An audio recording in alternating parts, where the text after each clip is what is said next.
আসসালামু আলাইকুম। ওয়ালাইকুম সালাম। কেমন আছো? ভালো আছি। ভালো। হ্যাঁ, বলছিলাম কি, যেটা আইপিএল এর টিমে মোস্তাফিজুর রহমানকে ওকে নিল না শাহরুখ খান, তো কি হলো? কি করা যাবে ওটাতে?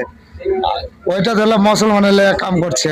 আইপিএল এ যেটা লিবে না, হ্যাঁ, ওইটা হয়েছে মানে যে এটা ধর্ম লিয়া কাম। আচ্ছা, ধর্ম লিয়া তোমার কোহানা হইলে যে ধর্ম লিয়া হ্যাঁ, নাকি? ধর্ম লিয়া কাম। তো এটা বয়কট করাটা ঠিক হলো না হলো না? ঠিক হলো না। ঠিক হলো না নাকি? না। তো দর্শক কি বলতে চাও? দর্শককে বলছি যে এরা ধর্ম লিয়া একটা রাজনীতি করছে। রাজনীতি করছে, হ্যাঁ, এটা ঠিক হলো না এটা নাকি? ঠিক হলো না। আচ্ছা, হ্যাঁ, আদানিকে কিছু করতে পারছে না। আচ্ছা, এবার মোদী সরকার হ্যাঁ, ওই ওর নাম শেখ হাসিনাকে লিয়ে আছে, আচ্ছা, ওর কিছু করতে পারছে না। আচ্ছা। তো এটাতে মোস্তাফিজুর রহমানকে লিওয়াটা ঠিক হলো না না, নাকি? এটা ঠিক হলো না। আহ, তো তোমরা এটাতে কি বলতে চাও? নিতে হবে না হবে না ওটাকে? লিতে হবে, কিন্তু এখন পরিস্থিতি খারাপ।